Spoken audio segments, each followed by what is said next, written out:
Hola, buenas madrugadas. Aquí llega nuestra segunda cita. 2 nuevas horas nos esperan llenas de misterios para compartirlas aquí en vuestra casa, en la de la radio, en Radio Nacional de España.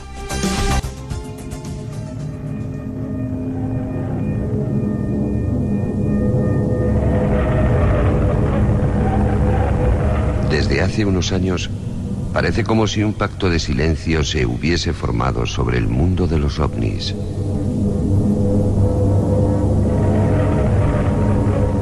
Los medios de comunicación masivos ya no hablan de ellos, como si ya no hubiera noticias.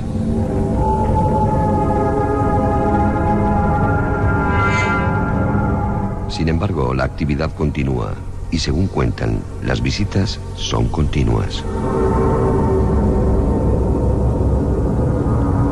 Y no solo hay visitas, hay más, mucho más, quizá todo un plan.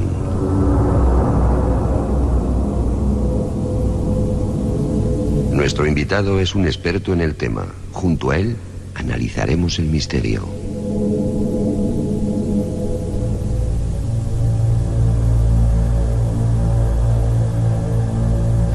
Bueno, ahí está la introducción, Josep. ¿Y qué está pasando? Parece que de repente ya no hay noticias de ovnis, ya no nos visitan.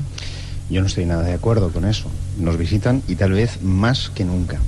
Lo que ocurre es que por alguna extraña razón los medios de comunicación, y no me refiero a los especializados, me refiero fundamentalmente a los periódicos, a los programadores de televisión, a los programadores de radio, pero en su faceta más generalista, han dejado de considerar el asunto ovni como una materia importante dentro de las incógnitas que el hombre se pregunta y trata de resolver. En cierta medida yo creo que se ha entrado en una espiral de redundancia, y me explico.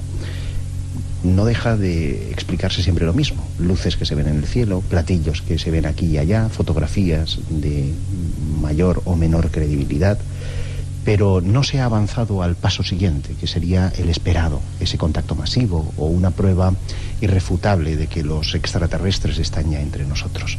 Y en cierta medida eso ha facultado que el interés de todos esos programadores, del periodista que programa las noticias para el día siguiente, haya dejado un poco de lado esas noticias para divulgarlas al gran público. Pero fíjate qué curioso. Hace tan solo 3 días conmemorábamos el aniversario del estrellamiento de Roswell, y tú recordarás como en 1995, en un clima tan laxo como el que hoy día estamos viviendo, aparece de súbito una famosa filmación que mostraba las autopsias a unos presuntos extraterrestres, y pareció de nuevo que los ovnis aparecían en todas partes. Quiero decir, la creencia, la sensación de que ellos están aquí, está en todos nosotros, está en nuestro subconsciente. Hace falta que la llama prenda en ese gas para que explote definitivamente, y para que de alguna forma quienes mantienen esa información secuestrada, porque la hay, la liberen de una vez por todas. Secuestrada, has dicho. Sí, hablo de secuestrada, porque quienes mantienen el secreto sobre todas estas cuestiones tienen un nombre y un apellido, o tienen una nacionalidad, para ser más precisos. Se llaman Estados Unidos, y se llama presidente de Estados Unidos, en este caso George Bush. Y Bush, como muchos otros candidatos a la Casa Blanca, se comprometieron en sus campañas electorales a revisar el asunto de los ovnis, y un poco como el famoso tercer secreto de Fátima, todos después de ver lo que había ahí en esa caja fuerte, dicen: mire chico, para el próximo que enmiende un poco la cuestión. ¿Qué contendrán esos archivos? Pues no lo sabemos, pero seguramente una verdad reveladora, fuerte, impactante, para que a lo largo de esos 50 años solamente nos hayan ido dando pequeñas cápsulas, pequeñas píldoras, pequeñas dosis de esa gran droga, de esa gran verdad que se encuentra oculta, y que seguramente haría revisar muchas de las parcelas que hoy día constituyen una fe dogmática en la ciencia. Damos un poquito, si quieres, marcha atrás, ahora que estabas hablando del caso Roswell. En aquel tiempo se dio la información de que había una especie de Majestic, una especie de comité, sí, de gente extraña, y que incluso se barajaba la idea o la posibilidad de que algunos seres extraterrestres hubieran hecho un pacto con gente de la Tierra, con algunos gobiernos, para, a cambio de tecnología, pues hacer extraños experimentos. ¿Cómo está ese tema? ¿Qué fue eso de Majestic para mucha gente joven que se ha unido a nosotros y no sabe lo que es? Déjame primero que haga un preámbulo, y es que cuando uno tiene delante un hecho, y quiere despistar a la opinión pública porque ese hecho puede ser muy trascendente, existen dos formas de velarlo. Una es el máximo secreto, con lo cual se cimenta un poco la curiosidad, ¿no? Ay, ¿por qué me esconden esto? Y tratas de saber qué es lo que hay detrás de esa cuestión. Pero puedes diluirla, puedes crear tanto, una montaña de humo, tantos casos parecidos, que tú digas, no puede ser. Una cosa es que se caiga un platillo, una cosa es que una posible nave extraterrestre haya llegado a la Tierra, otra es que 200.000 naves extraterrestres se hayan estrellado. Es de sentido común que es muy poco probable que eso ocurra. Y con el acontecimiento de Roswell ocurre esa circunstancia. Desde 1947 en Estados Unidos hay una auténtica oleada de posibles caídas, de posibles estrellamientos de ovnis. En 1985 se recibe como culminación de una serie de contactos que mantenían William Moore, Stanton Friedman, un físico nuclear, y Jaime Sandera, un productor cinematográfico, se recibe un sobre misterioso que contenía películas en 35 milímetros con una serie de documentos microfilmados. Esos documentos aludían a la existencia de un comité supersecreto que al parecer tenía la misión de estudiar platillos estrellados. Y para ser más concretos, la presunción de que un platillo recuperado en 1947 en Roswell se podía deducir, se podía sacar cierta información susceptible de ser aplicada a nuestros proyectos tecnológicos, a nuestros proyectos científicos. Ese comité supersecreto estaba formado por militares, por médicos, por biólogos, por ingenieros, también por políticos, y su misión era el estudio y la deducción de datos que aplicaran nuestra tecnología terrestre. Se mantuvo en el más absoluto de los secretos por orden ejecutiva del presidente Truman, y hasta ahí esa parcela nos parece a todos absolutamente creíbles. Han sido puestos en duda la veracidad o no de esos documentos, la firma de Truman, la máquina con la que fueron escritos, todo hasta el mínimo detalle ha sido examinado por los expertos, y la duda permanece 50 años más tarde. Y paralelamente a esa documentación, que a mi juicio puede tener unos visos de realidad, aparece una documentación paralela que también alude al MJ-12, y bajo un informe llamado Matrix se habla de un posible pacto entre una inteligencia extraterrestre y el gobierno de los Estados Unidos. ¿Matrix como la película? Como la película, pero Matrix porque alude a una suerte de matriz, de ahí el nombre, en donde los extraterrestres están de una forma, digamos, latente, y utilizarían nada menos que a los seres humanos como alimento. Estas paranoias, entre comillas... ¿Has dicho como alimento? Sí, sí, como alimento. Es decir, que seríamos su carne, su vaca loca, entre comillas. Todas estas conjeturas, todas estas paranoias vincularon a personas de rango de cierta importancia. Estoy pensando, por ejemplo, en un piloto de la USAF, William Cooper, en algunos dirigentes como John Lear, que fueron principales divulgadores de todo ese asunto como una verdad inapelable. Y llegó el tiempo en el que ese asunto del Matrix llegó a eclipsar el verdadero propósito del MJ-12. Es decir, podíamos estar frente a una máscara para desvirtuar la realidad de unos documentos que posiblemente tenían un fundamento. El fundamento basado en el estrellamiento original, el primigenio en 1947 en Roswell, y ese comité del que seguramente ya hemos aplicado tecnología a nuestros proyectos.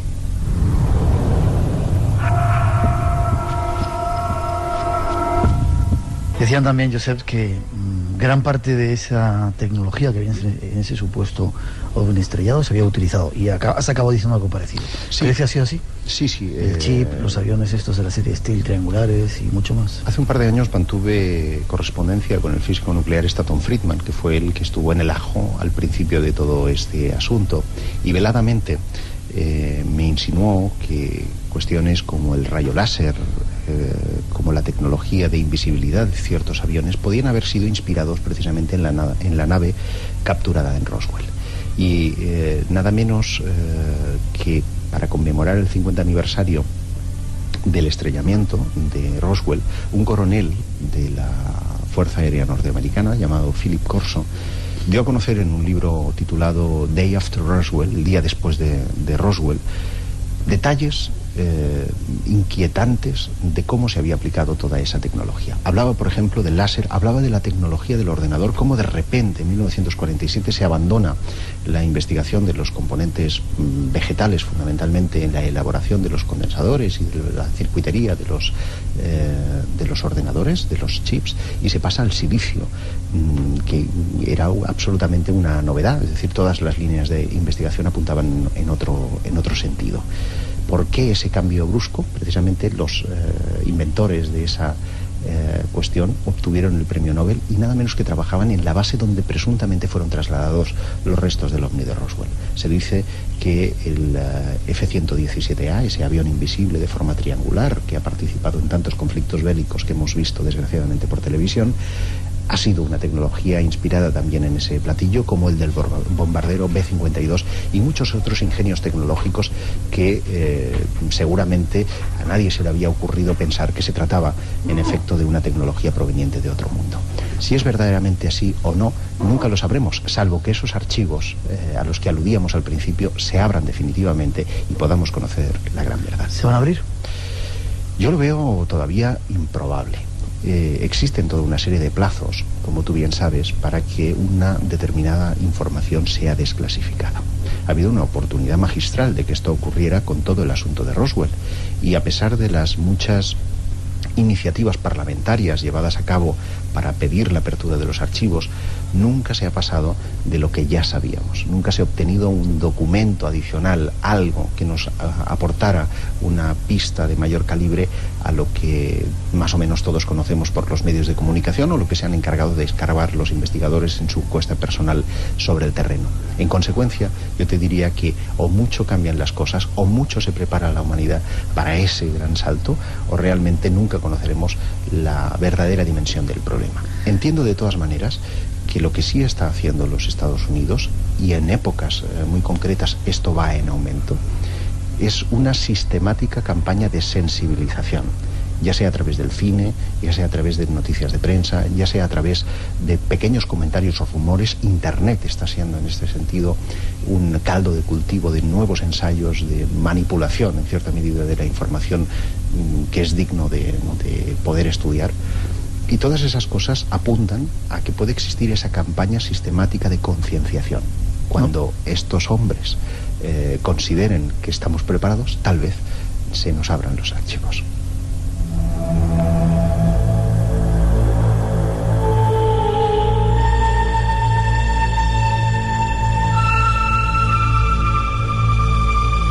O sea, yo sé que nos están preparando desde el punto de vista terrestre, ¿no? La gente de aquí, de los gobiernos, nos está preparando para la información, y a lo mejor nos están preparando los de arriba también para ese contacto, supuesto contacto inminente, inevitable.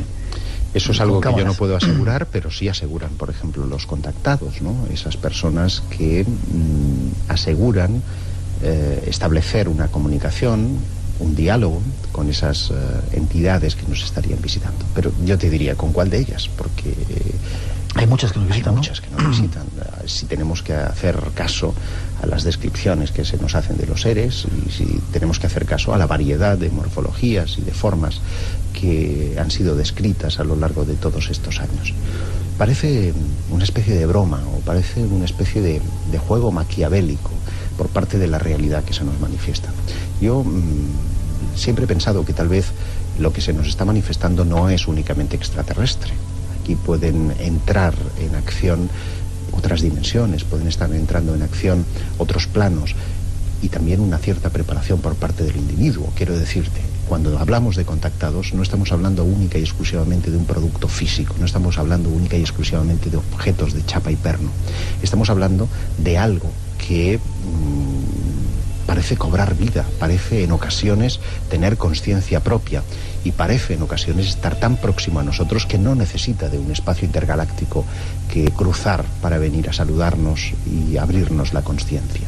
Es esa dimensión del fenómeno ovni la que me hace plantear si verdaderamente estamos frente a un fenómeno extraterrestre, o tal vez frente a un fenómeno mucho más íntimo, mucho más cercano, que probablemente tenga que ver con nuestra conciencia. Nos pregunta, por ejemplo, Fernando de Zaragoza, si los tripulantes de los ovnis pueden ser terrestres del futuro, o quizá del pasado, como se ha dicho en ese cambio, podrían ser.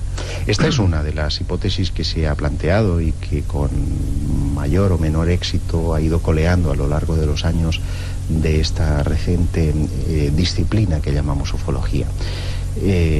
La hipótesis de extratemporal explica en cierta medida el comportamiento que estos ovnis presentan cuando se manifiestan en nuestro mundo. Parecen rechazar el contacto abierto, como si de producirse pudiera haberse alterado ese espacio-tiempo y por lo tanto poner en tela de juicio su propia existencia una vez hayan regresado a su tiempo futuro. Fíjate además que eso explicaría, ¿no?, que la morfología de esos seres sea tan parecida a la de los hombres en muchas ocasiones. En cierta medida, valga la redundancia, el arquetipo de extraterrestre es un poco hacia donde camina la humanidad en términos evolutivos. Por lo tanto, cabría esa posibilidad. Hay una novela que se llama Un ruido de trueno, un tal Bradbury, en la que un poco entenderíamos perfectamente esa sensación de no querer establecer contacto, porque se supone que en un futuro remoto los humanos organizan viajes organizados como los del espacio en blanco, pero en este caso hacia el pasado, y este protagonista se va a la época de los dinosaurios, y mientras trata de fotografiar a uno de ellos aplasta una mariposa, y esa mariposa es tan esencial para su existencia que cuando regresa a su futuro inmediato resulta que él no ha nacido, y se produce ahí una paradoja temporal de estas tan divertidas en la literatura. Pues hasta cierto punto ese comportamiento vendría a explicar precisamente la posible procedencia temporal de esos ovnis. Pero claro, no es pueril pensar que hay una única explicación para el fenómeno ovni. Hay tantas explicaciones como probablemente testigos, porque estamos hablando seguramente de un fenómeno íntimo y personal. Y eso no quiere decir que no existan las visitas extraterrestres, insisto, pero evidentemente no hay 40 millones de visitas extraterrestres en los últimos 50 años, porque la lógica, la pura lógica, nos dice que es imposible que esto se produzca así. Bueno, en un momento hablamos de esos implantes extraterrestres, están llegando ya algunas preguntas. Antes de pasar a esos implantes, damos un salto y sí parece que ha habido experiencias, al menos entre algunos terrestres y algunos extraterrestres, experiencias sexuales me refiero, ¿cierto? Bueno, al menos se ha reportado así, y yo he tenido oportunidad de hablar con diversos testigos, tanto masculinos como femeninos, que aseguran haber mantenido relaciones sexuales con entidades de otros mundos. Si hay algún científico que nos está escuchando, se estará tirando de los pelos. Seguro. Porque evidentemente, si entendemos que son seres extraterrestres y que han tenido miles, si no millones de años de evolución independiente de la de los seres humanos, con perdón de la comparación, es como si nosotros tratáramos de hacer el amor con una petunia. Su código genético, su evolución, no tiene nada que ver con los seres humanos. Fíjate que con tan pocas variaciones dentro de nuestros genes, dentro de nuestro ADN, con una mosca, qué diferencias, ¿verdad? Digamos, morfológicas existen entre una mosca y un ser humano. Pues evidentemente, ¿qué no va a ocurrir cuando estamos hablando de seres que han evolucionado en un clima, en una presión, en una gravedad, en un entorno absolutamente distinto? Pese a eso, pese a ese gran problema, ¿verdad?, que emana de esa consideración, existen muchísimas personas, cada vez más, que aseguran haber mantenido esas relaciones, no por voluntad, esto también es importante reseñarlo, con seres de otros mundos. De alguna manera, lo que cuenta no es el acto en sí, sino el mensaje, el pozo que queda de esa lectura, y es la posible manipulación genética del ser humano. Y a esa manipulación se llega no tan solo por la relación sexual.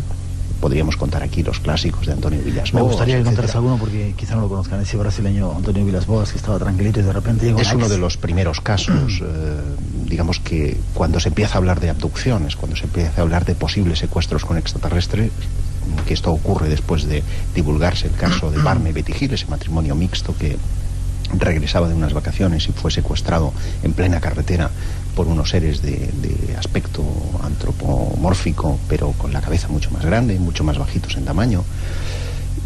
Después de la difusión de ese caso, que es más o menos en 1966, en 1967 un campesino brasileño, Antonio Villas-Boas, estaba trabajando, labrando su campo con un tractor, cuando de repente ve a lo lejos una nave, vamos a llamarle platillo, aunque realmente se asemejaba más a una especie de ala delta con cúpula en el campo.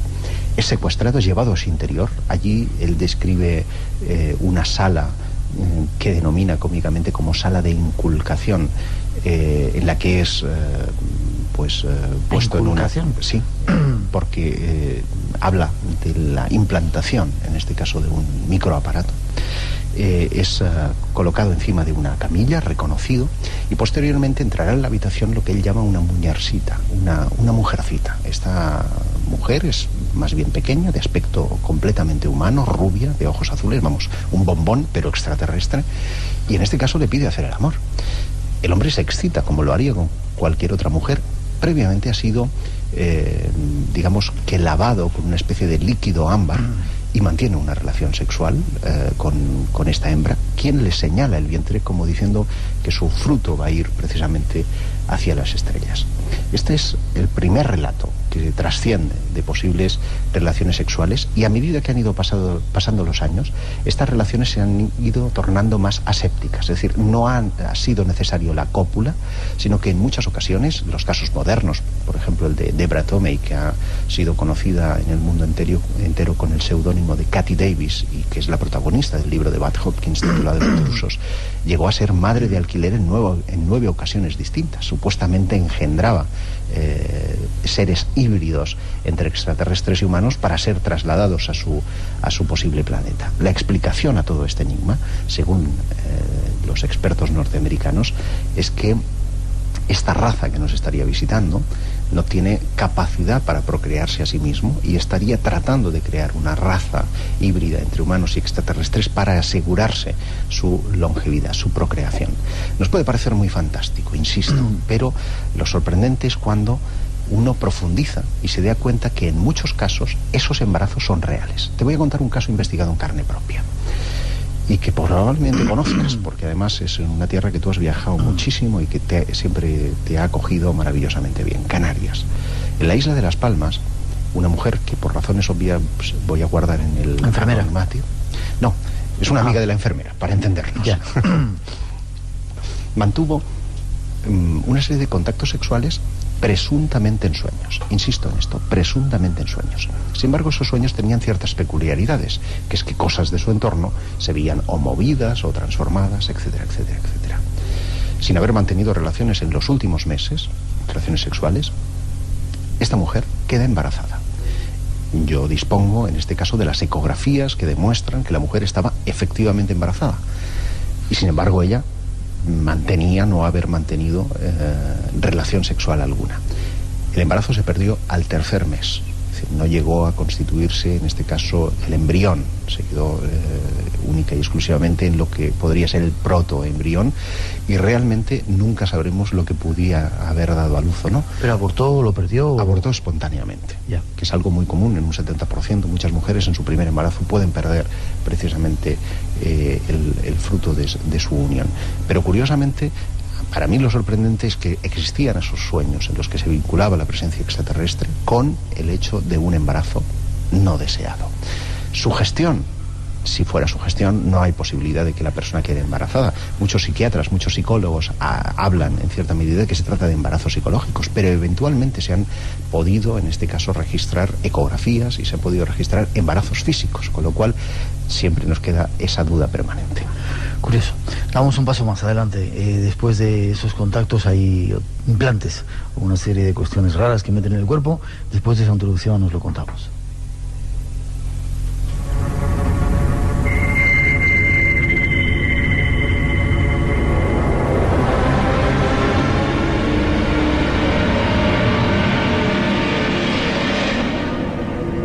Y hay más misterios en torno a esas visitas de entidades desconocidas.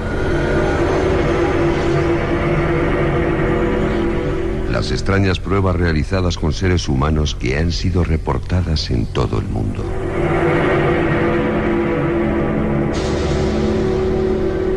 Y lo que aún es más asombroso, el tema de los implantes.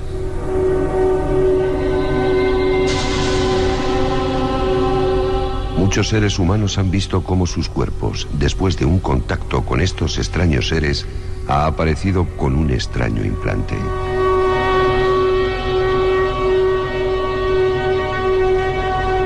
Extraños artefactos desconocidos con fines misteriosos. Nuestro invitado tiene datos sobre ellos. Escuchemos.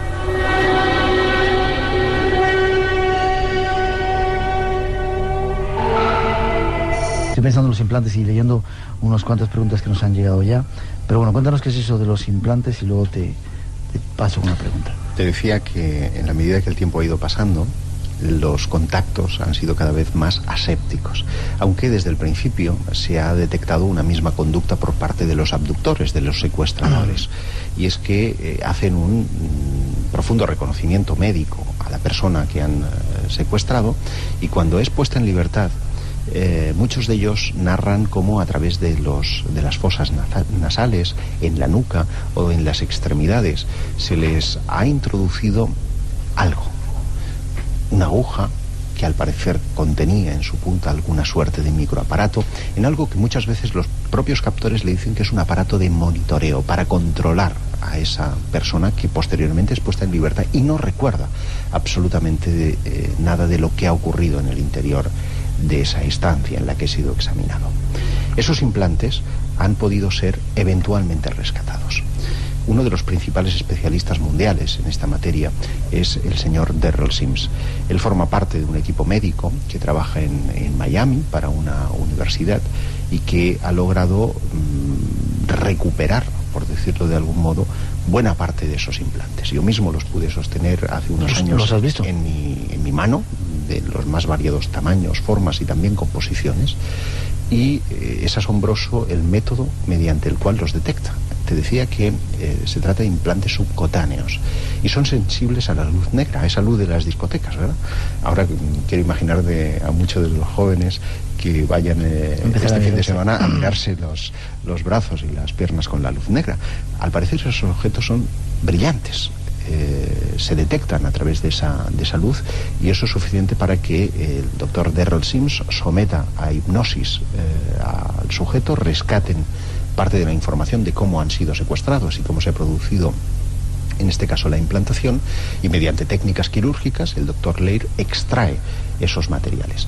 Hay algunos casos asombrosos. Fíjate, en 1995, por ejemplo, se recuperó un fragmento de 6 milímetros tan solo, que estaba adherido a un hueso del pie de un presunto abducido. Fue extraído mediante técnica quirúrgica y examinado, en este caso por un laboratorio.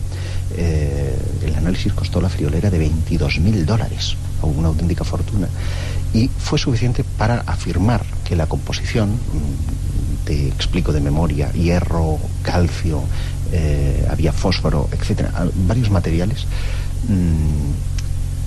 se correspondía en cierta medida con la composición que podría tener un meteorito, salvo el calcio, que en este caso, decían los expertos, podía ser un producto de su unión al hueso. Les llamaba poderosamente la atención dos cosas. Primero, que el cuerpo no había repelido aquel objeto. Tú sabes que nuestras defensas, inmediatamente que detectan un cuerpo que es ajeno a nuestro organismo, manda legiones de glóbulos blancos a intentar matar, a intentar atajar aquel objeto. Ahí no había rastro de que hubiera habido defensa alguna por parte del organismo. Y una vez remitido ese objeto, ese pequeño implante, a la Intel de Toronto, compañía que todos conocemos por nuestros ordenadores, dedujo que formaba parte de una circuitería más compleja y que probablemente tenía la capacidad de transmitir y recibir información. Es decir, que estaríamos frente a un ingenio tecnológico, y esto, unido a que estamos frente a una aleación peculiar, que en este caso es cósmica porque estamos hablando de una formación meteórica y que además presentaba unas extrañas rayas, unos extraños grabados y una superficie pulimentada, revelaba que estábamos frente a un ingenio, en este caso tecnológico.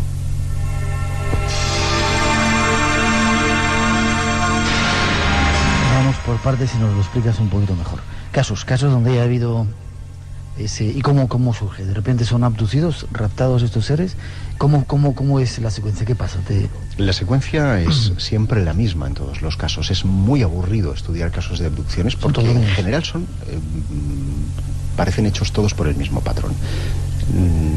Por lo general, insisto, hay dos variantes, la que podríamos llamar de visitantes de dormitorio y la que podríamos llamar de abducción clásica. En el segundo caso, en la clásica, viajaríamos por una carretera solitaria, somos abordados por un platillo, una nave interplanetaria, unos seres nos invitan o nos agarran directamente a subir a bordo de esa nave, somos transportados a una estancia ovoide, luminosa, pero curiosamente la luz no parece salir de ningún punto en concreto, parece estar en todas partes y salir de todas partes.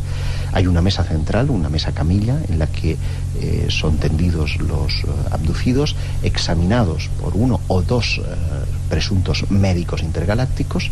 En un clima de asepsia son rociados mediante un líquido, muchas veces de color ámbar, en la piel, y termina la exploración, después de recogidas de muestras, de vello, de líquidos orgánicos, con la implantación, ya sea en las fosas nasales o en las extremidades, de esa pequeña cápsula, de ese pequeño implante que servirá supuestamente a esos captores para tener controlado, para tener un poco monitoreado al sujeto que acaban de capturar.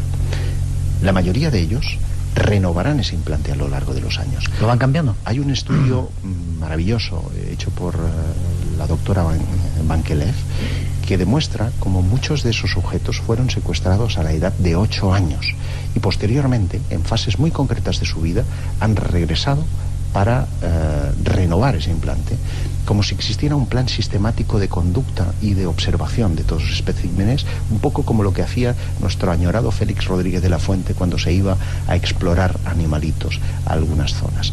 Pues esta sería un poco la pauta de conducta habitual en todos esos casos, y la ingeniería empleada en cada uno de esos implantes es ocasionalmente distinta. Podemos encontrar materiales metálicos, los podemos encontrar gelatinosos, los hay biológicos, es decir, no seríamos capaces de distinguirlos mediante una técnica de escáner, por ejemplo.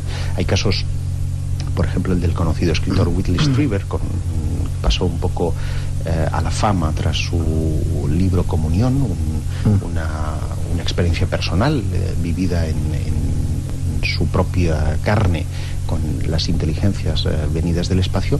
Él, por ejemplo, narraba en una de las hipnosis cómo estos sujetos le habían implantado en el cerebro uno de estos objetos, y cuando después se sometió a una técnica de escáner se detectó efectivamente que existía una sombra, una mancha en una zona del cerebro donde presuntamente los extraterrestres colocaron esa historia, ¿no? La sensación es como si te dieran cualquier cosa miniatura que te llama la atención, pero no deja de no te invade ninguna sensación especial ni energía peculiar, a pesar de que algunos de esos implantes han podido dar pistas realmente inquietantes del origen de todo esto. Te voy a contar un caso. Hay un personaje que se llama Paul Benevich, que era un apasionado del fenómeno ovni y se hallaba investigando algunas extrañas mutilaciones de ganado en la zona de Estados Unidos. Este hombre dio con una persona presuntamente abducida y tenía el convencimiento de que si lograba localizar ese implante, y efectivamente tenía la misión de servir de emisor receptor de algún tipo de señal, si era capaz de interceptar la frecuencia mediante el cual este aparato suministraba información a los captores, podría entrar por la puerta trasera al supuesto platillo. Y estuvo durante años explorando, escaneando posibles frecuencias, hasta que dio con ella. Y se quedó sorprendidísimo al ver en el monitor de su pantalla de ordenador planos de naves espaciales, ¿sí?, ingenios tecnológicos, pero no era tan extraterrestre como parecía, Miguel, porque al otro lado, en la defensa norteamericana, alguien estaba diciendo quién era el capullo que se les había infiltrado en el programa de defensa estratégica, esto que se conoce como Guerra de las Galaxias. La pregunta inquietante es, ¿qué hacía un implante terrestre en una persona humana? ¿Qué tenía que ver la Guerra de las Galaxias, en este caso ese proyecto de defensa estratégica con las posibles abducciones, esto desde luego serviría para un guión de Chris Carter. Me estás diciendo que de extraterrestres nada y que sin embargo estamos siendo encima controlados mediante chips, ingenios extraños, implantes por americanos o por seres terrestres. Mencionaba a Chris Carter y es un hombre que ha documentado muchos de sus episodios, especialmente de la tercera temporada. Hay un capítulo en el que, medio en broma, medio en serio, se plantea una cuestión inquietante. Un supuesto abducido, en este caso, está reproduciendo a los investigadores aquellos conocimientos, aquellas experiencias que previamente han sido inculcados por un equipo médico bien humano y que estaría escondiendo un propósito, una misión de control, de monitoreo de ciertos individuos de nuestra especie para algún siniestro plan. Esto, que puede ser una idea conspiranoica, ha tenido también sus soluciones en España. Un investigador que tanto tú como yo conocemos, un amigo, Pedro Canto, dio hace años con un caso en Esparraguera, en la provincia de Barcelona, Juan, que después de varias sesiones de hipnosis, cuando se logró desbloquear la señal que previamente alguien le había dado, dio con que lo que nos estaba relatando de esa posible abducción no tenía nada que ver con extraterrestres, sino con una orden poshipnótica que alguien previamente le había inducido en su cerebro. ¿Quién está manipulando nuestras mentes? ¿Son realmente extraterrestres o realmente hay un plan supersecreto que a lo mejor entronca con ese MJ-12 al que aludíamos, que está intentando probar nuevas cosas con seres humanos, que está realizando pruebas de control con nosotros, que a lo mejor está experimentando con nuestra propia fe? Son preguntas que todavía no tienen respuesta. Nos preguntan acerca de los implantes. ¿Dónde se localizan los implantes? ¿En cualquier parte del cuerpo? Decíamos que la nuca, las fosas nasales, las extremidades, es las curioso, manos, los pies. Las manos, los pies. Es curioso porque el Darrell Sims, que es este hombre que te digo, que es uno de los mayores expertos mundiales en la cuestión, vive esta historia en carne propia. En 1952, siendo él un niño, es abducido, y eso es lo que a él le lleva a preguntarse, a cuestionarse y a empezar a investigar el asunto de los ovnis y de los extraterrestres, hasta que, cuando tiene la suficiente nitidez y madurez para abordar la cuestión, decide extraerse él mismo el implante que presuntamente los extraterrestres le habían puesto en la nariz, y lo consigue. En la nariz. Este es el primer paso que él da, luego se asocia con el doctor Richard Leir y a través de técnicas quirúrgicas han logrado sacar casi un centenar de esos implantes que hoy día mantienen custodiados. Algunos llevan a cabo exploraciones mucho más profundas, análisis de tipo metalúrgico, también de conductividad, etcétera, etcétera, para saber si realmente estamos frente a ingenios tecnológicos o frente a algún tipo de broma que todavía desconocemos. Y es que todo hay que considerarlo. Uno de los grandes clásicos que siempre se ha apuntado de los implantes, el del doctor Richard Price, supuestamente este señor tenía el implante en el pene, no te lo pierdas. ¿Sí? Que con el paso del tiempo se descubrió que se trataba de residuos orgánicos. El hombre, al parecer, no se elevaba bien sus partes, y eso mantuvo en jaque a los investigadores durante cierto tiempo. Al final, cuando se desprendió ese misterioso objeto de ese sitio tan íntimo, se descubrió pues que de extraterrestre no tenía nada. Bueno, pues casi para terminar, porque nos estás dando palos esta noche. O sea, bueno. Preguntan, ¿qué fue del grupo Rama? Algunas preguntas que ya hacen los oyentes. Y luego tratamos de sacar conclusiones de esta historia. Bueno, Rama, como sabes, se disolvió en Tarragona hace ya algunos años, pero eso no significa que el grupo Rama haya dejado de funcionar. Tal vez sí como grupo, pero no los colectivos, los grupitos que se reunían para mantener sus contactos y que de alguna manera su nexo era Sixto Paz Wells. Veremos qué historia nos vende. ¿Vende? Sí, lo digo así porque yo soy de los que pienso que Sixto tuvo un contacto verdadero en 1974, cuando inició su aventura, cuando se fue a Chilca, cuando tuvo esos contactos y avistamientos, cuando la prensa le era fiel, le era afín, pero en la misma medida en la que, permíteme la expresión, traicionó al plan, sus contactos se fueron al garete y se vio la necesidad de inventar contactos para seguir manteniendo la estructura que tenía. Inventar contactos. Y ese es un problema que no solamente es de Sixto, como de muchos otros, sino de muchos otros contactados. Hay un momento, y esto lo contaba Freixedo hace ya muchos años, hay un momento en el que el contactado empieza no creyéndose sus propias experiencias, cuestionándoselas. Llega un momento en el que le arriba la iluminación, y cuando llega a esa fase de iluminación y se cree centro del mundo, se cree que él es el importante y no el mensaje que lleva, el propio contactado se autodestruye. Y ahí está el peligro. Pero hay muchos contactados de verdad, contactados verdaderos, que tienen sus experiencias personales, que obtienen fotos, registros, todo tipo de historias, que mantienen calladito su experiencia y que además difunden única y exclusivamente su mensaje. Esos son los contactados que hoy día no están ni en los shows televisivos, ni en los periódicos, ni siquiera en las revistas especializadas, y que realmente están viviendo el fenómeno OVNI hoy, en el siglo XXI, con una dimensión absolutamente desconocida. Más preguntas. Nos dicen si esos implantes de los cuales hemos estado hablando pueden ser hechos por organizaciones secretas de los gobiernos terrestres. Bueno, lo has apuntado un poco. Insinuábamos ahora en una de estas últimas respuestas. Hay una cada vez mayor número de investigadores que defienden esa tesis. A mí, en lo personal, me parece todavía digamos, tener pocas pruebas para mantener esto, pero no es en absoluto descabellado. Yo creo que tiene su sentido, por conspiranoico que parece, porque al fin y al cabo los que están arriba nos manipulan de muchas maneras. Pregunta también si puede haber extraterrestres entre nosotros, o clones, como se hablaba de George Bush, por ejemplo, puede ser un clon. Hombre, yo no sé si George Bush era clon o no, pero la idea de los infiltrados... Se hablaba de Benítez también, que podía ser un clon, o que Benítez lo hubieran cambiado y que no fuera Benítez auténtico, sino que fuera un clon que estuviera por aquí. Bueno, tú sabes que se habla de Elvis, que también tuvo un clon, y además se ha hablado de Elvis como secuestrado por los extraterrestres. Bueno, esta es una historia también fantástica que nos daría para otro programa.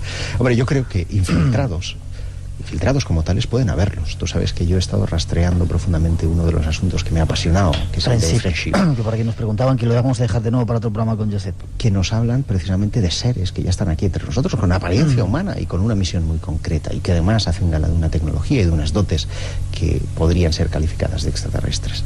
Si hay un infiltrado, desde luego... No lo vamos a ver con antenas, no lo vamos a ver con una apariencia absolutamente como tú, así, normalito. Lo que sí hay son muchas personas que aseguran tomar consciencia que no son de este mundo. Son personas que por lo general han tenido parte de sus implantes a lo largo de su vida, que fueron abducidos de pequeños, que han sido monitoreados a lo largo de su vida y que en un momento determinado hacen un clic. Son a los que yo llamo infiltrados en el libro, porque constituyen una suerte de quinta columna.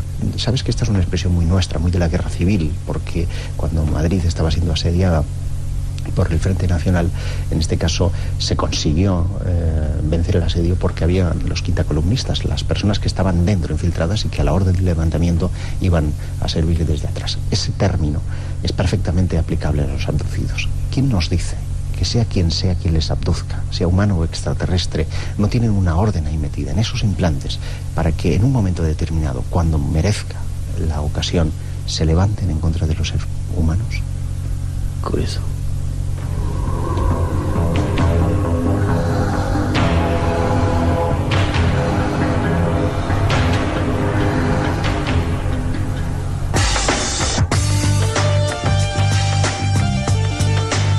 Conclusiones, Josep. ¿Qué está pasando? ¿Hay un plan?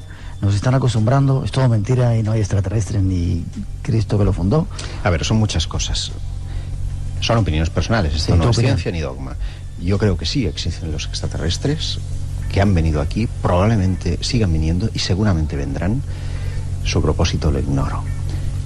Sí existe un experimento, un plan que no es humano y que está tratando de mutar las conciencias de la humanidad. Quien ha vivido una experiencia de abducción ha cambiado su esfera, su existencia y su percepción de la vida, de las relaciones humanas y de la espiritualidad. Yo no sé si quien se manifiesta es extraterrestre, viene de otra dimensión, es tan solo una historia mental. Sea lo que sea, nos está ayudando a avanzar y a evolucionar.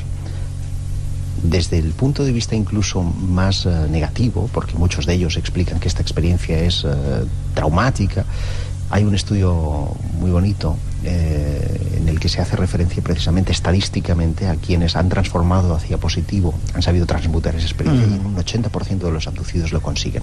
Por lo tanto, a pesar de ser por la amarga vía de la experiencia, es algo que nos está ayudando a evolucionar y que nos está dando una perspectiva del ser humano absolutamente desconocida y propia del momento en el que vivimos, de este nuevo milenio, de este siglo XXI en el que estamos justo entrando.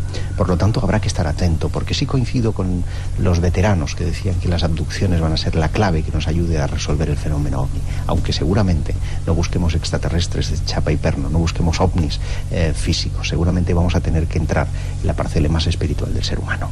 Las abducciones quizás sean, como dices, la clave que nos puede dar los datos de ese misterio de los extraterrestres o de las visitas.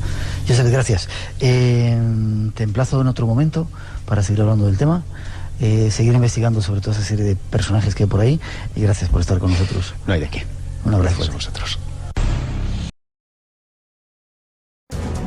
Son las 3:06, 2:06 en las Islas Canarias. La Fuerza de Radio Nacional y la Fuerza del Misterio vuelven aquí a las antenas de vuestra casa. 900-137-137 nuestro teléfono, con los saludos para todos los que estáis ahí fuera de España descargando el podcast y ahora mismo trabajando o escuchando en directo Radio 1 o Radio 5. Nos queda poco tiempo, Juanjo. Decías que había una aplicación, ¿cómo se llamaba? Se llama Réplica, con K, porque lo que trata es de replicar la psicología de una persona que esté viva. Se originó, como decíamos, inspirada en un caso real, obteniendo datos, captando datos de una personalidad real, de este chico de Moscú que falleció. Y ahora lo que cada uno se puede descargar es una aplicación gratuita, creo que tiene ya más de 2,5 millones de descargas y te la puedes descargar. Yo la tengo instalada en el móvil, está en inglés, eso sí. Y bueno, lo que ocurre es que ahora de momento digamos que tú te la descargas vacía, no te estás descargando a este ruso que comentábamos. Sí. Y la idea es que poco a poco tú te comuniques con ella, la vayas adiestrando, se vaya pareciendo cada vez más a ti, es decir, va a ir chupando de información de ti, de cómo te expresas, de cómo hablas, para que se parezca lo más posible a ti, y luego tú en un momento dado la puedes dejar, esa aplicación, a otra persona, y tendrá la sensación de que está hablando contigo. Claro, esa es la idea, de que la lleves constantemente encima y él, además es curioso porque cuando tardas un tiempo en que no dices nada, te va lanzando preguntas, te va un poco obligando a que interactúes con ella, sí. En el ciberespacio dices en la revista, nuestras palabras son nuestros cuerpos. A todo esto tenemos una suscripción durante todo un año en la revista y es una de las cosas que vamos a sortear esta noche. En el ciberespacio nuestras palabras son nuestros cuerpos. Claro, nosotros nos expresamos a través de la palabra y esto no es una frase mía, es una frase de un sociólogo que yo creo que refleja muy bien lo que ocurre. Ahora mismo, como decíamos, parte de nuestra identidad está fluyendo por Internet, por eso también se despiertan tantas pasiones, está todo el tema, hemos comentado, del discurso del odio, también surgen historias de amor a través de la red. Realmente cada vez vivimos más en el espacio virtual. Hay un concepto que habla de hiperrealidad, de cómo ahora mismo casi preferimos más los entornos virtuales, la hiperrealidad, que la propia realidad, ¿no? La va sustituyendo. Y eso también se ha trasladado a nuestras creencias en el más allá, ¿no? Ahora mismo esto que estamos comentando, ese tipo de aplicaciones generan polémicas entre los psicólogos y entre los propios creadores de las aplicaciones, porque para algunos, por ejemplo, para los que las están desarrollando, dicen que es la mejor manera de sobrellevar el duelo. Tú de pronto tienes un familiar, un ser querido, un allegado que fallece, y de esta manera, con este tipo de aplicaciones y otras que podríamos hablar, hay mucho, hay mensajería programada, hay cementerios virtuales, hay legado digital, hay todo un ecosistema nuevo de este más allá que comentábamos, pero se supone que de esta manera tú sobrellevas mejor esa ausencia, ese shock, pero hay otros que dicen que lo que nos estamos es metiendo en una situación que llaman la pérdida ambigua, que es que no sabes si realmente el difunto se ha ido o no. Y en algún momento dado nos corresponde pues soltar amarras, cerrar la herida y vivir por nuestra cuenta, no y estar dependientes de una aplicación que también en un momento dado, como es una inteligencia artificial, nos puede empezar a dar consejos, a orientar. Con el paso del tiempo, a lo mejor, y como digo, va aprendiendo y seguramente se vaya alejando del modelo original. Ya no se parezca demasiado a esa persona que tú conociste, ¿no? A ese Roman que decíamos, ¿no? De Moscú en el año 2017. Dentro de 20 años la inteligencia artificial habrá desarrollado su propia personalidad y será un individuo distinto, ¿no? O sea, que nos puede meter ahí en un mundo de ficción un tanto extraño. 2 minutitos para que me cuentes dos cosas. Una aplicación que hay, creo que en Japón, que vas con ella y cuéntame, breve y luego... Muy rápido. Las personas que conozcan lo que hace unos años fue, y todavía sigue, ¿no? El Pokémon Go, que es este tipo de aplicaciones de realidad aumentada donde podíamos ir enfocando con nuestro móvil a un punto de la realidad, un paisaje de la realidad, un entorno, y de pronto nos aparecía ahí en nuestra pantalla una realidad virtual, una imagen, ¿no? Esta criatura, este Pokémon. Lo que ha hecho un fabricante de sepulturas de Japón es lo mismo, una realidad así aumentada donde tú vas con tu móvil, lo enfocas con la cámara, en la cámara te aparece, en la pantalla te aparece el sepulcro, la sepultura, pero lo que te aparece ahí es el difunto lanzando tu mensaje. El difunto lanzando... Como si fuera una realidad digital. Es decir, el difunto, evidentemente antes de morir, ha dejado una serie de mensajes póstumos para que sus familiares, cuando vayan a la tumba, enfoquen con su con su teléfono en la sepultura y ahí aparezca soltando un discurso, ¿no? Un saludo de bienvenida, un último mensaje, etcétera, ¿no? También tiene una idea mucho más bonita, que es que tú puedes irlo dejando. Estos mensajes los puedes dejar en distintos lugares que para ti sentimentalmente son importantes, pues el lugar donde conociste a tu pareja, donde ibas de vacaciones, y esta persona puede ir con ese móvil recuperando esos mensajes de ese ser querido que se los lanza en esos lugares. Ya. Queda por contar la historia, no sé si nos va a dar tiempo, de esa pareja. ¿Que la lean en la revista o ponemos la aplicación, el vídeo en las redes sociales? Sí, perfecto. Vale. Comentamos solamente, si quieres, vale. una cuestión. Es un busto parlante robotizado, que lo que hace también es reproducir la psicología de una persona real, pero en este caso ya hay un androide, ¿no? Que es lo que le da forma. Si antes hablamos simplemente de un chat, que es algo muy abstracto, aquí lo que tenemos ya es una cabeza que han imitado con piel sintética el tono de la piel real de esa persona, el color del pelo, el tipo de pelo, incluso el movimiento de las facciones, y la inteligencia artificial que hay detrás ha sido también tratada de captar a partir de la psicología de una persona, de una mujer que de momento está viva, pero la idea es que cuando fallezca alguien pueda seguir conversando con su busto parlante. Increíble. Vamos a poner ese enlace en nuestras redes sociales para que lo veáis, y si no lo buscáis en ahí. Se llama Vina48 y también lo pueden buscar. Con Vina48 con B hay muchas entradas en internet de este busto parlante. Sorprendente.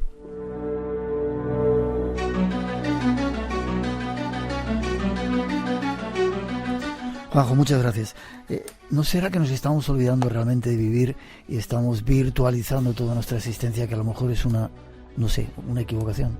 Sí, ahí, ya te digo que ahí está un poco el debate, ¿no? Si cada vez estamos viviendo más fuera de la realidad, porque la realidad es tan desagradable que preferimos vivirla o bien dentro de nuestras mentes, que también ha sido una alternativa hasta hace no mucho tiempo, pero es que ahora, claro, los entornos virtuales son tan buenos, tienen tanta calidad, son tan confortables en muchas ocasiones, que entiendo que muchas personas prefieran vivir en un entorno virtual, y encima en muchas ocasiones también nos dejan diseñarlos a medida. Yeah. Entonces, ¿qué más se puede pedir? Claro, eso provoca unas burbujas en las cuales nosotros vivimos, que nosotros nos hemos creado y que nos aíslan, en lugar de el otro elemento, que sería la posibilidad que tenemos de ampliar muchísima información y de interconectarnos, ¿no? Pues renunciamos a eso por estar en esa burbuja. Fronteras de la ciencia. ¿Forma de contacto contigo?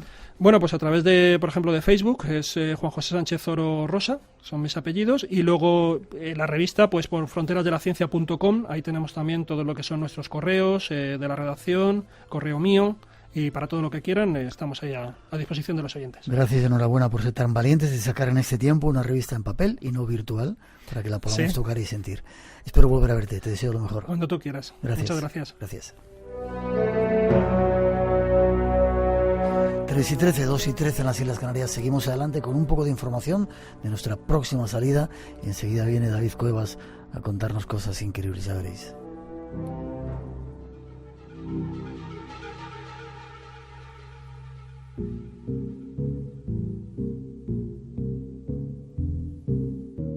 Faltan menos de 20 días para la cita. Será en Asturias, en el Principado de Asturias, concretamente en Mieres, con motivo de la 7ª Feria del Coleccionismo.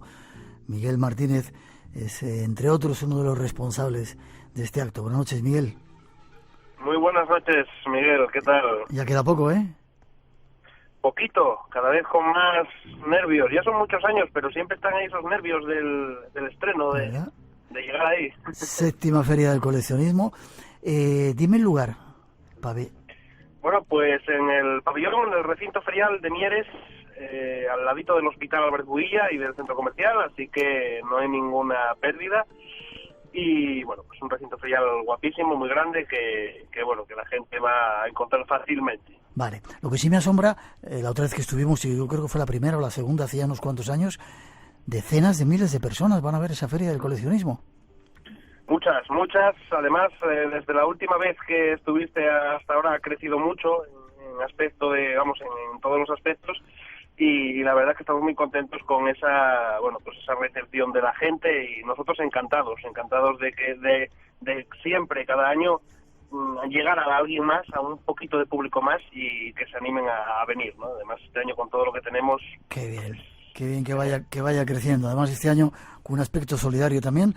Y atentos los coleccionistas, podéis encontrar de todo allí, entre los múltiples stands que va a haber, podéis encontrar de todo lo que os podáis imaginar, y además misterio, ¿verdad, Miguel? Misterio, mucho misterio. Tenemos este especial con vosotros que, bueno, está aquí revolviendo toda Asturias, porque toda la gente tiene una gana enorme de conocer a esos grandes invitados que van a estar aquí y que, bueno, que es una pasada. Además, ya tenemos cerrado el programa con alguna modificación que ha habido última hora, pero tenemos todo cerrado y va a ser un evento inolvidable. Una buena oportunidad de estar cara a cara con nuestra gente. Días 5, 6 y 7 de octubre, y lo he dicho bien, ¿verdad? 5, 6 y 7 de octubre. Y Exacto, sí. El momento del misterio, cuando vamos a estar ahí con vosotros, día 6, sábado día 6, a partir de las 5 se inicia ese momento del misterio, ¿verdad? Efectivamente, a partir de las 5 de la tarde del sábado 6, pues ya inicia ese especial del misterio que va a arrancar primeramente con una charla que va a ofrecer Juan Gómez, fantástica, las cuevas y sus misterios. Es una de esas charlas, es que todas son súper interesantes.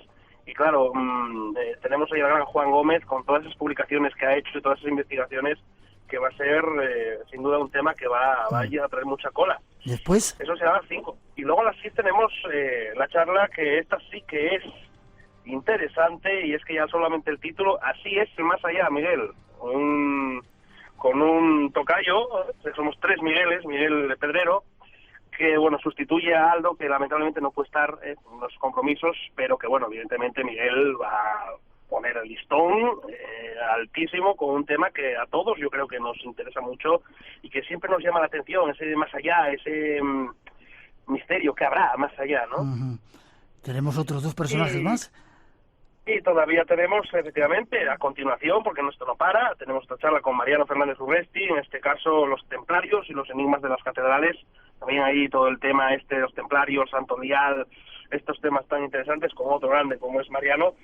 Y antes de esa grabación del programa, pues tendremos otro especial con ese señor Miguel Blanco y bueno, pues los colaboradores y los invitados en esa mesa redonda del misterio, que bueno, pues será a las 8:30 y concluirá evidentemente con esa grabación del programa de radio a las 10 de la noche, en la que todo el que quiera podrá asistir sin ningún problema, de forma totalmente gratuita, y a disfrutar de ese programón, que es Espacio en Blanco.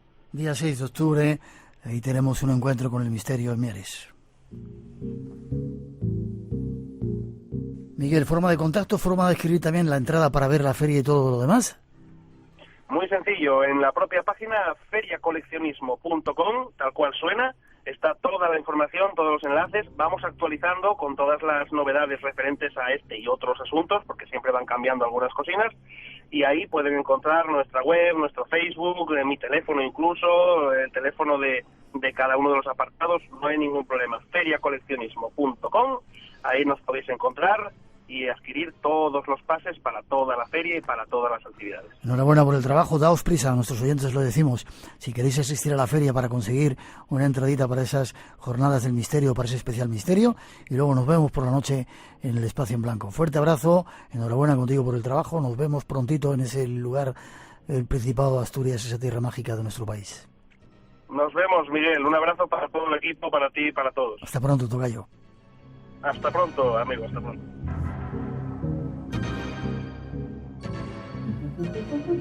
Espacio en Blanco.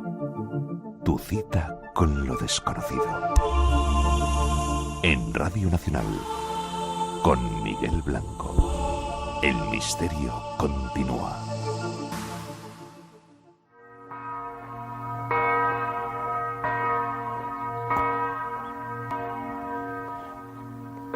Hola amigos de Espacio en Blanco, soy Juan desde Baviera y os envío un saludo a todos. Así suena una campana repicando desde el campo de concentración de Dachau.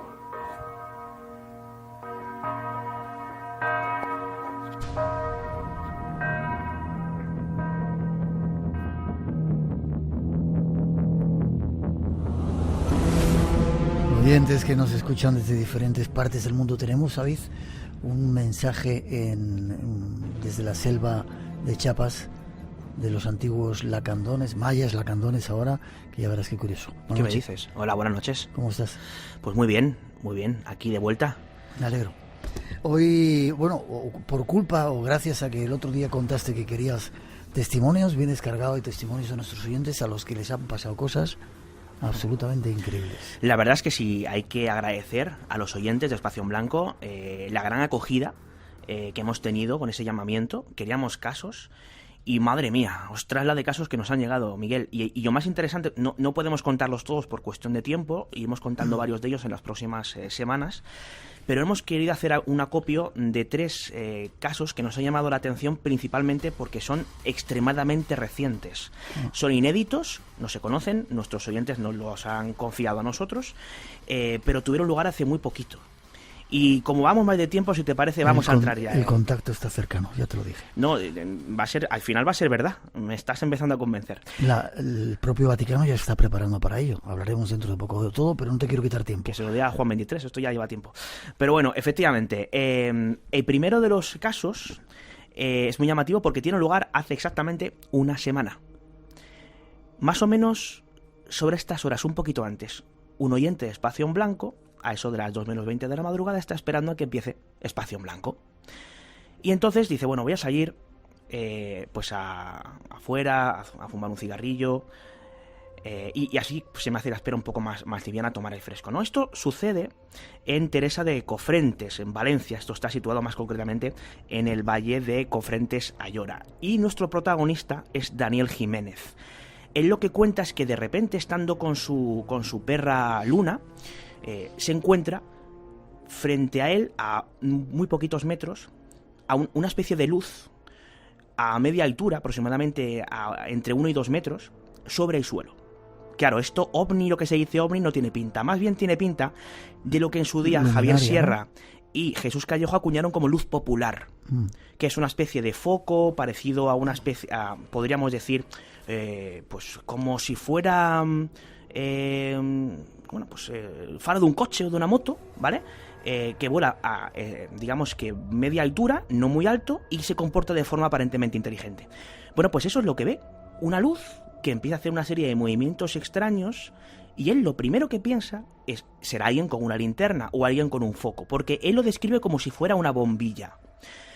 Su perra, cosa que no hace habitualmente, de casi 45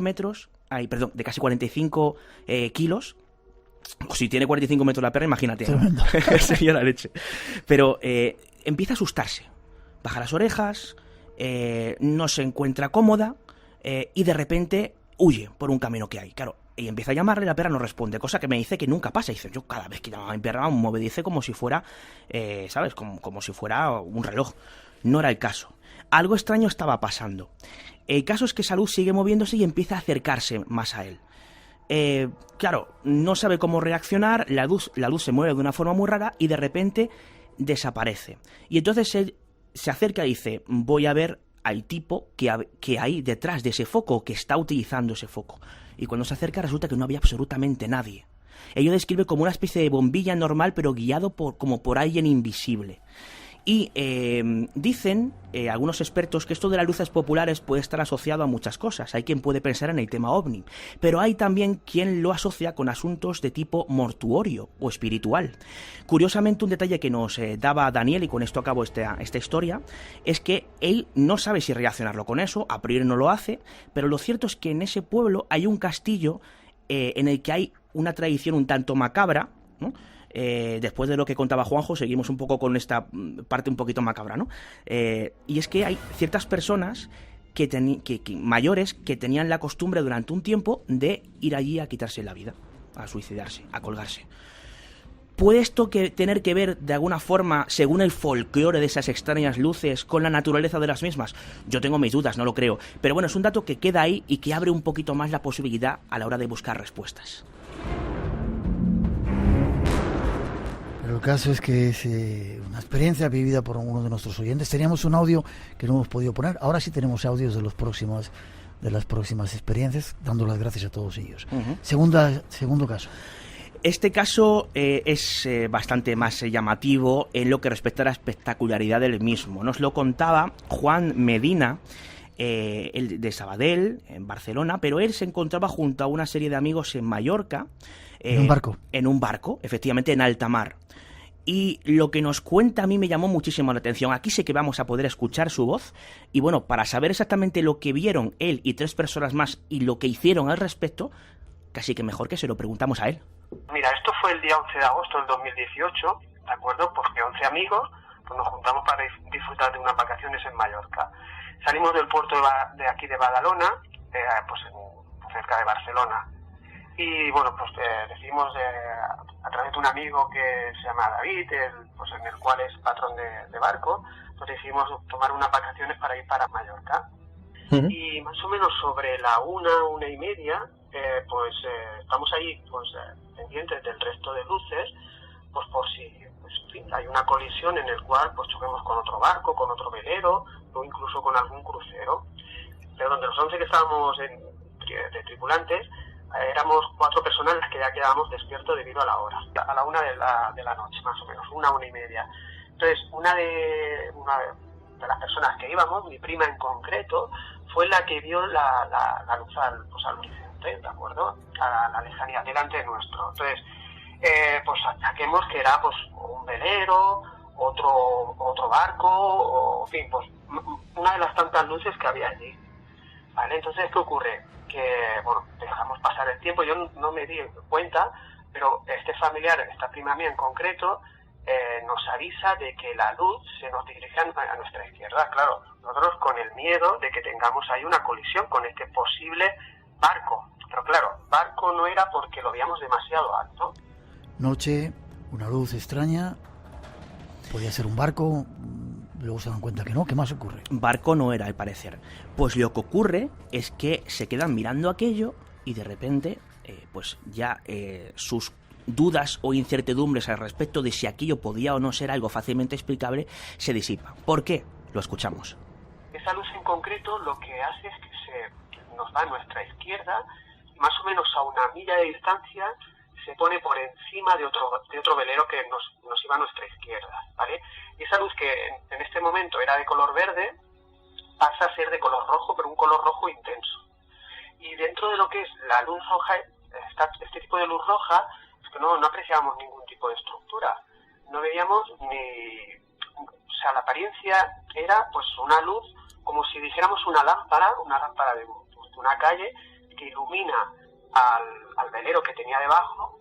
Pues ahí está unos cuantos minutos, te podría decir unos 10 minutos, que incluso a mí me da tiempo pues a hacer fotos, a grabarlo en vídeo. De hecho tengo esas fotos y esos vídeos. Lo único que no se ven bien es por el movimiento del barco. Bueno, pues estamos ahí como 10 o 15 minutos pues alucinando de lo que estamos viendo al respecto, de esa luz extraña.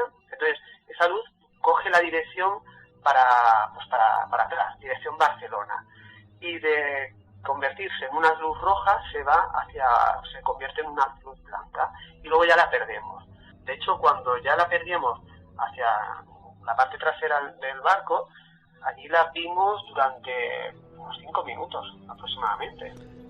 Siguen viendo luces, hasta ahora luces simplemente. Sí, así es, ven luces, pero aquello de alguna forma pasa, ¿no? Y se pierde. Pero mira por dónde, Miguel, la cosa no queda ahí, porque poco después ven otra de estas luces. Cuando le preguntaba más detalles al respecto, bueno, pues nuestro compañero Juan Medina así nos lo contaba.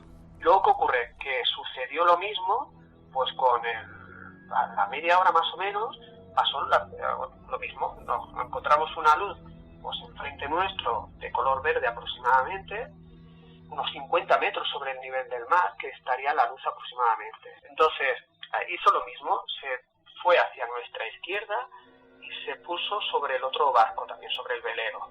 Hizo exactamente lo mismo. Se nos fue a mano para atrás, dirección Barcelona, y hizo los mismos cambios de color. De verde pasó a rojo y de rojo pasó a blanco. Casos que acaban de ocurrir hace nada, en este verano, exclusivos de nuestros oyentes. Juan también es oyente nuestro, seguramente estará escuchándonos.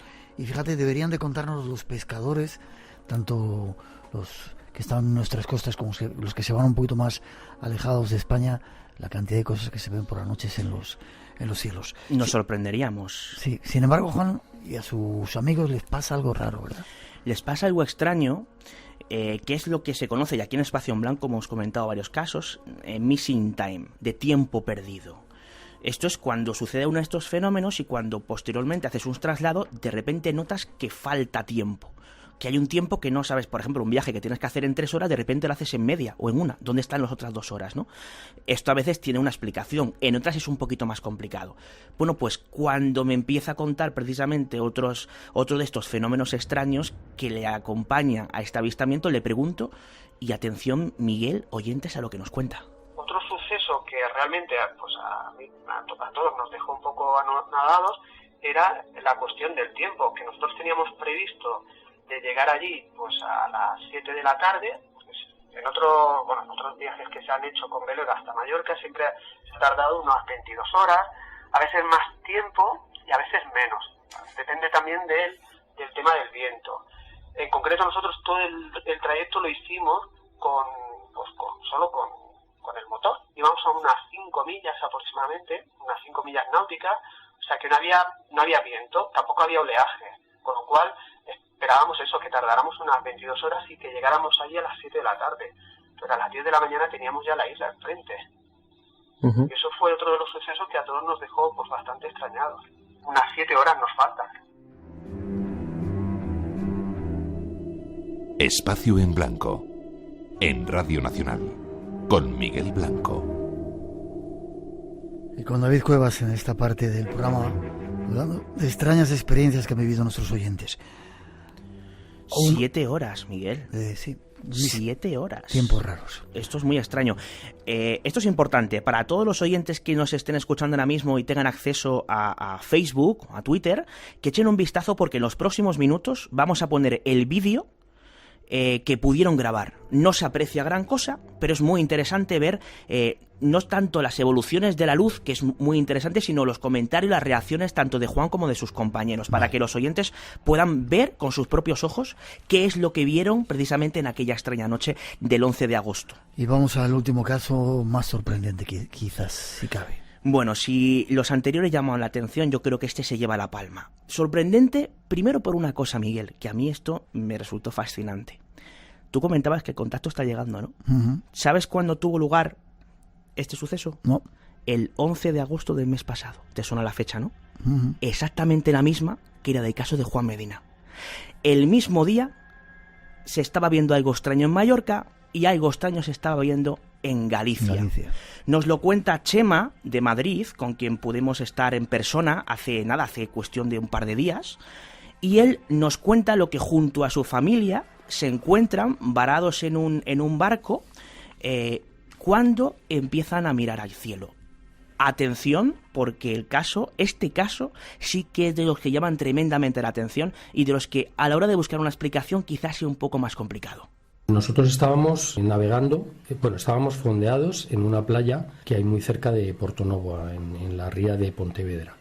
Esto fue después de comer y fue el día 11 de agosto. Era un día muy soleado, había viento, pero la verdad es que el día era absolutamente claro, no había nubes. En un momento dado, mi hija mayor me llamó la atención y me dijo: papá, ¿qué es eso que hay en el cielo? Me dijo: es un dron. Entonces yo miré y vi que muy cerca del barco, pero a unos 25 metros de altura, estaba flotando algo, una cosa, color negro mate, inmóvil en el cielo. Yo el primer vistazo a ojos así le dije: no es un dron, porque no hace ruido. O sea, yo sé lo que es un dron. De hecho, por la playa donde vamos todos los días pasa un dron y los drones son distintos y además hacen el zumbido propio de los motores eléctricos. Esto no hacía absolutamente ninguno. O sea, estaba quieto flotando, mejor dicho, en el cielo y absolutamente callado. Yo siempre llevo en el barco unos prismáticos y agarré los prismáticos. A la pequeña me dijo: será un globo. Y yo al verlo por los prismáticos le dije: no, tampoco es un globo, porque era una figura no muy grande y era la sensación de que era un ser humano pequeñito. O sea, era un humanoide, no era un ser humano, pero era una figura humanoide, con una cabeza muy gorda de la que salía pues un cuerpecito con 2 brazos y 2 piernas. Y cuando yo lo miré, él movía, lo que fuera esto, movía los brazos y las piernas. Un humanoide con una cabeza grande, cuerpo chiquitito. El 11 de agosto, hace poco más de un mes. Esto se vio en Galicia por varios testigos. De hecho, no solamente hablamos con él, sino también podemos hablar con una de las... fui con mi compañero Daniel Valcárcel, con una de las hijas, y nos ratificaba efectivamente lo que habían visto. No solamente... Hay gente que puede pensar: bueno, esto puede ser una alucinación. No solamente lo ven varias personas, hay una fotografía tenemos fotografía. No se aprecia con mucha nitidez cuando se acerca por un tema de pixelado, pero se ve que algo extraño está ahí. Comentaba que se movía raro, ¿verdad? Yo quise saber más sobre este tema y le pregunté a nuestro compañero Chema y esto es lo que nos contaba. La verdad es que estuvimos un rato mirándolo, pero callados porque nos dejó, es que era alucinante, porque no era nada parecido a nada que hayamos visto, porque un globo, ahí siempre pasa algún globo y un globo el aire lo bambolea, o va para arriba o va para abajo, pero un globo no se está quieto, menos encima del mar, que siempre hay corrientes de aire que lo mueven. Y además en ningún momento se bamboleó, o sea, estaba como quieto pero flotando en el aire. Lo extraño, de verdad extraño, aparte de la figura en sí, era el movimiento que hacía con los brazos y las piernas. No tenía manos, no tenía pies, pues sí unos especie de apéndices que simulaban, era una figura humanoide. Era un movimiento que no era natural, no era el típico movimiento que haría un ser humano, sino un poco, usando el símil, un poco epiléptico, o sea, como que lo hacía como en movimientos muy rápidos y enfocando como al mar, como hacia el mar. Era un movimiento que te daba, a mí me dio mal rollo, o sea, no era una cosa, te daba un poco como de repelús, era una cosa un poco natural, o sea, no era nada que tú pudieras asimilar con un animal o con un artefacto que hubiéramos visto. Mira que escuchamos casos extraños, pero este se lleva la palma. Se lleva la palma. Insisto, por lo reciente que es también. No es habitual que nos encontremos con casos de humanoides actuales y mucho menos de humanoides voladores. Más detalles le pediste, ¿no? Precisamente eso hice y bueno, pues él amablemente nos lo daba. Yo calculo, porque yo no lo vi, pero previo a que mi hija me avisara, ella dice que se le acercó a una gaviota a este ser o lo que fuera. El ser era más o menos de tamaño, pues aproximadamente lo que la envergadura de una gaviota.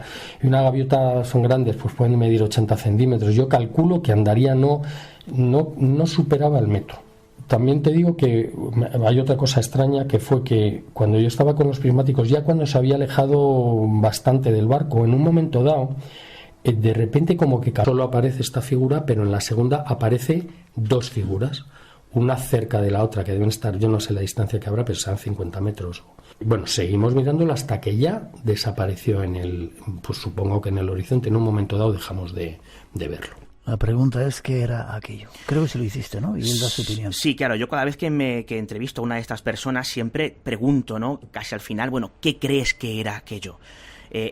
Una cosa que ha comentado muy rápido Miguel, que llama mucho la atención. Mucha gente dice, bueno, si tantas cosas se ven extrañas, ¿por qué no se le echan fotos?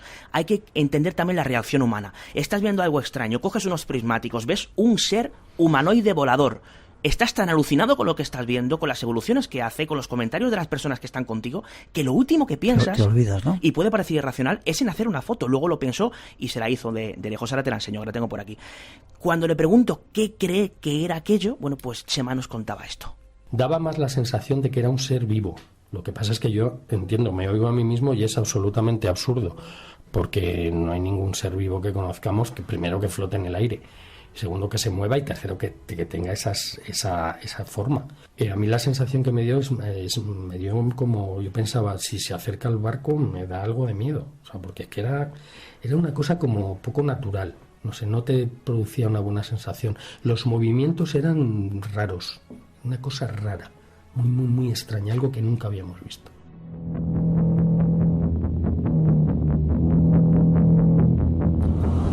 Ahí están algunos testimonios de nuestros oyentes de casos que acaban de ocurrir.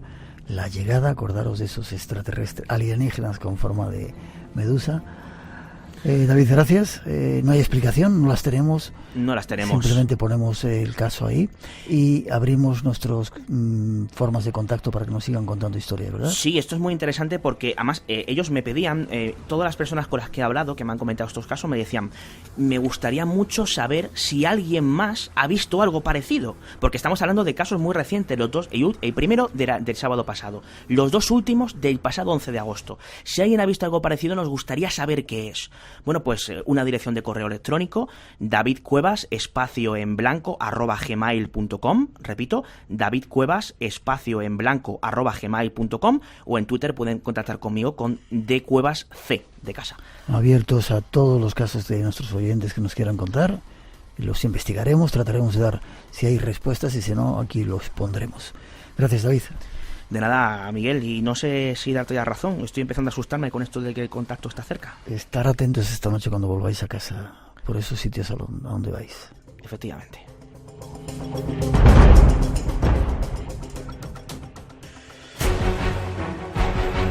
Hay secretos que han vivido ocultos miles de años.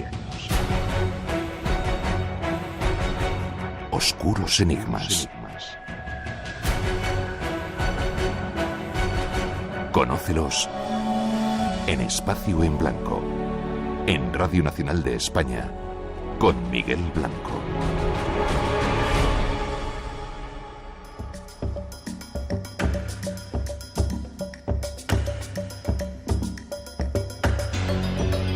Anunciábamos la pasada semana que habría nuevas voces que se iban a sumar al Espacio en Blanco. Juan Gómez, un compañero del norte de España, de Cantabria, es uno de ellos. Nos ha preparado una primera entrega. Quiero que la escuchéis, ya veréis.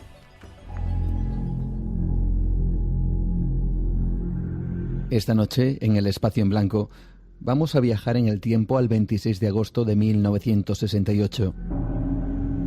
Ese día, a las oficinas del ya desaparecido diario Telexpress de Barcelona llega una extraña carta. Quien la abre no da crédito a lo que está leyendo. En ella, alguien que firma como Sebastián Mateu describe con todo lujo de detalles la experiencia que supuestamente ha vivido un familiar suyo. Según su relato, su cuñado fue testigo directo del aterrizaje de un extraño objeto en forma de media esfera que emitía una potente luz. La carta continúa como tras el aterrizaje, unos seres con varias extremidades salieron del objeto, seres a los que la carta compara con pulpos. En ese instante, según la misiva, el testigo quedó inconsciente. Todo ocurría en una pequeña localidad de Tarragona, llamada Tivisa. La carta fue publicada al día siguiente y el revuelo que causó fue tal que llevó a muchos investigadores a viajar a Tivisa para intentar localizar el lugar y descubrir qué podría haber ocurrido.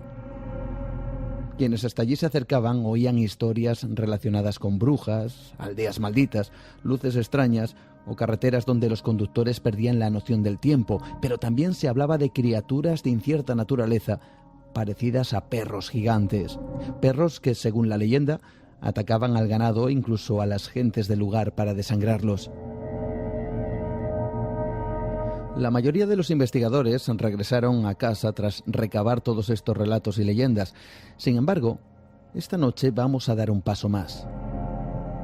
Porque lo que vais a escuchar a continuación forma parte de lo que muchos describirían como imposible. Un testimonio que ha permanecido guardado durante años, que muy pocos conocen, pero que esta noche vamos a descubrir. Una auténtica noche de terror, una experiencia que, de haber sido publicada en su momento, sería sin duda uno de los grandes casos del misterio. Bien, algunos de estos investigadores, pertenecientes al mítico Grupo CI, el Centro de Estudios Interplanetarios de Barcelona, quisieron averiguar qué ocurría en Tivisa. Se quedaron a unos pocos kilómetros en el vecino pueblo de Pratdip, o el Prado de los Dips, un nombre que hace referencia a esas criaturas extrañas. Ocurría todo esto en los años 80 del pasado siglo, y dejo en vuestras manos decidir qué creer o no de lo que vais a escuchar esta noche. Realizamos una salida a Tivisa para intentar descubrir ya por todas el misterio que encerraba Tivisa.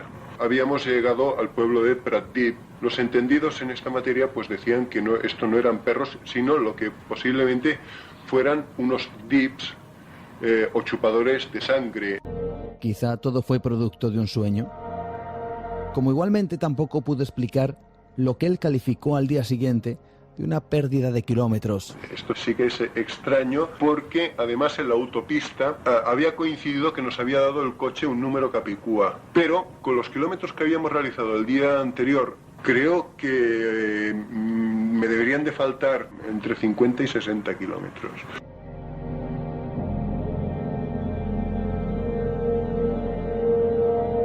¿Qué fue lo que le ocurrió en el interior de ese coche aquella noche de terror? ¿Qué era aquel ser de aspecto tan grotesco o por qué le faltaban kilómetros es algo que no podemos explicar.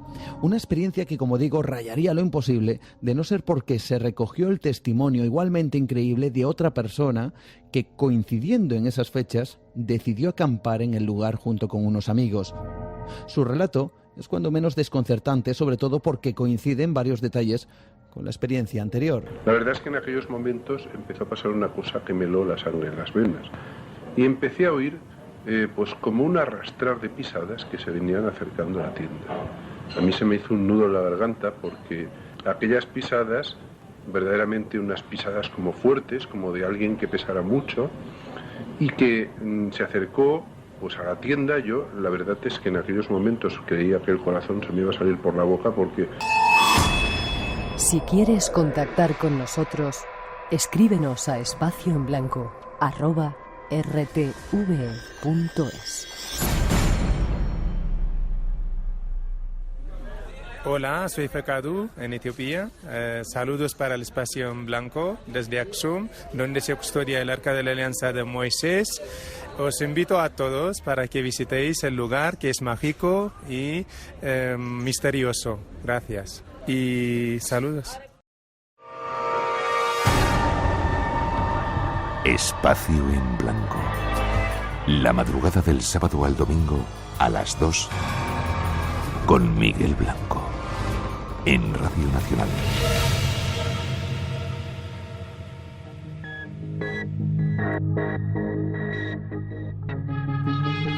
Tiempo para las redes sociales y para saludar a nuestra compañera Rosa Rodríguez, los invitados que no se quieren marchar. Decimos que breve porque tenemos... Sí, en un pueblo que se llamaba Castelbar. ¿Estabais de viaje por allí? Y estaba de viaje, fui 5 días a conocer el país. Y fue raro porque, pues nada, fue una noche solo que nos quedamos en ese pueblo y ya continuábamos el trayecto. Y lo curioso es que cada uno éramos dos. Era un amigo y yo. Y cada uno, pues, esa noche se despertó en una cama diferente, pero... ¿De dónde os habéis acostado? O sea, claro. Os metisteis en una cama y de repente aparecisteis en otra. Eso es. ¿Y yo me no habíais desperté bebido un poquito de cerveza nada. o de aguardiente? Mira, fíjate, de esa de por ahí? Yo me desperté en la cama en la que él se acostó. ¿Sí? Y él se despertó en una cama que había, una tercera cama que había en el apartamento. Pero lo curioso no es despertarse en una cama diferente, lo curioso es que ambos nos despertamos completamente tapados, pero con mucha delicadeza, ¿sabes? Como si muy arremetido, todas las sábanas, todas las mantas. Los dos nos despertamos boca arriba, completamente como una momia. Sí. Y esa fue la... ¿Y había agua o decías líquido? Es verdad, había por debajo de las camas estaba toda la moqueta húmeda. Yo qué sé. Curioso. Las cosas que les ocurren a nuestros oyentes. Me gustaría volver. Sí. Y pasar una noche. ¿Sí? Sí. Nos apuntamos.